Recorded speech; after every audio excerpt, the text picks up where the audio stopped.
Hello and welcome to an album a day, day 155, going through my vinyl collection an album or so at a time. Today we're doing the third of 4 albums that I'll be covering by this artist. This is where, the first 2 albums were okay. This is where I really get into their music. And I'm talking about the 1990 release of Debbie Gibson's Boom, Anything is Possible.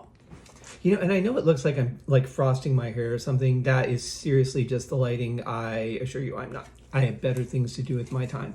The cover's okay.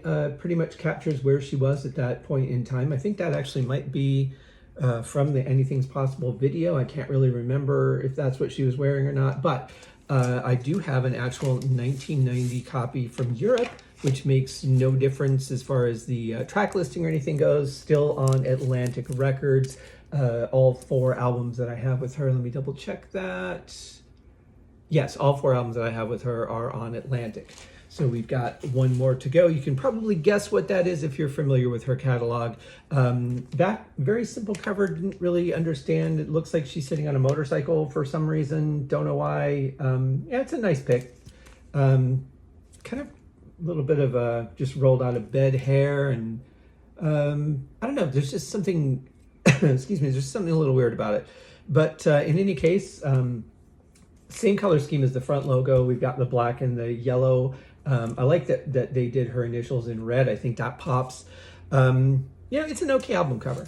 For the most part, it's in pretty good shape. I do have this sticker mark that whoever got it ripped the sticker off and it took some of the cover. There's really very, the most minimal of ring wear. You can't even see it.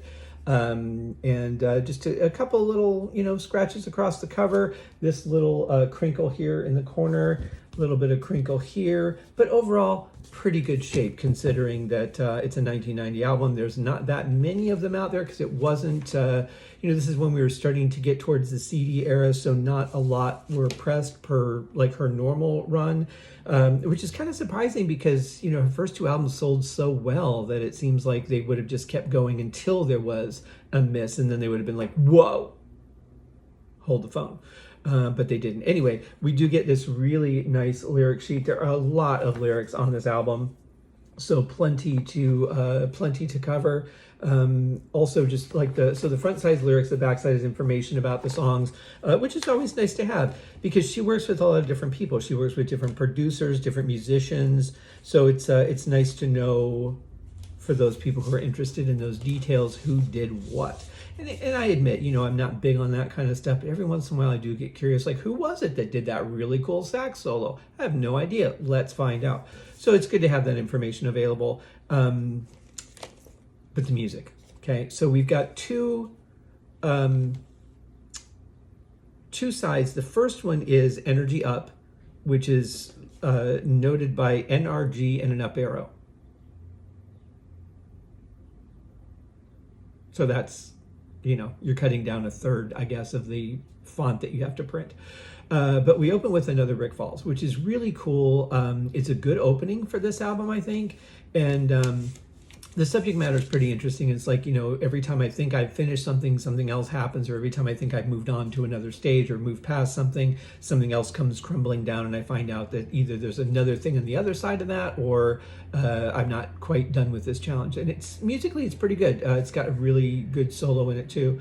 Anything is Possible, the title track. This could have, in some ways, I feel like this could have been an anthem if it was maybe publicized properly or what, I don't know, but definitely could have been like a young person's anthem, or even, any generation, because it's a good song, it's got a good message to it, but that didn't really seem to happen, at least not on the bigger scale. Reverse Psychology, one of my favorites on this one. It's got a cool, like kind of a pop but hip-hop feel to it as well, and it's just a fun song. One Step Ahead, pretty good, really brassy, and I'm not huge on brass, but that it works well for the song, but I would have preferred a different choice. Must Have Been My Boy, okay, not a bad track. Lead Them Home, My Dreams, I really like.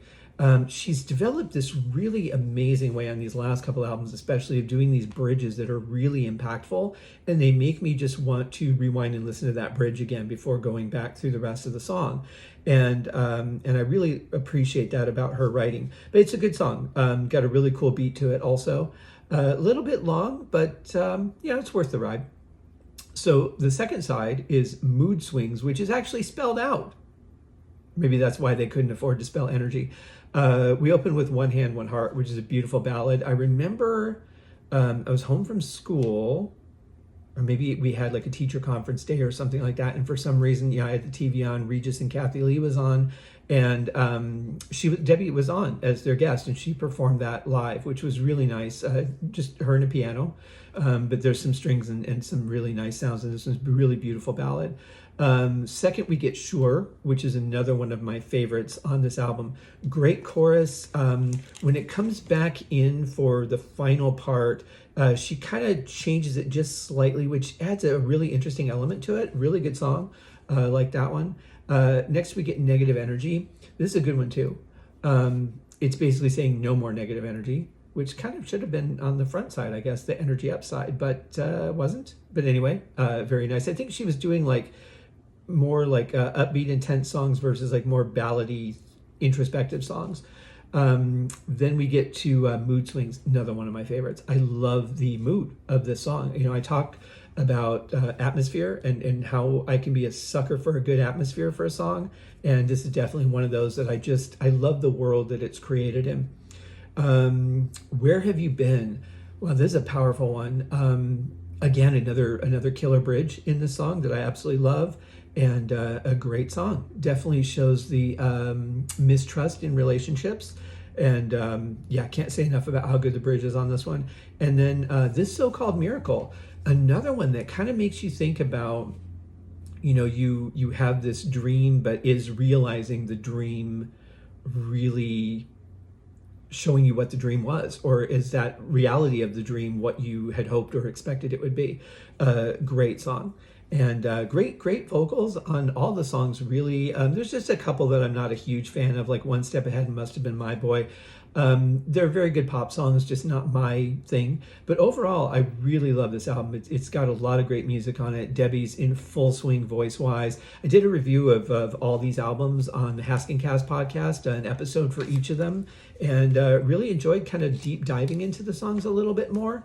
But the biggest takeaway for me on this album is the bridges. I think the bridges are absolutely fantastic, and can't say enough good things about them. So I'm going to stop, because I'll just keep saying the same thing over and over. No one wants to hear that. So if you're still listening, thank you very much. I hope you enjoyed this episode, and go check it out. Debbie Gibson, Anything is Possible. Cheers.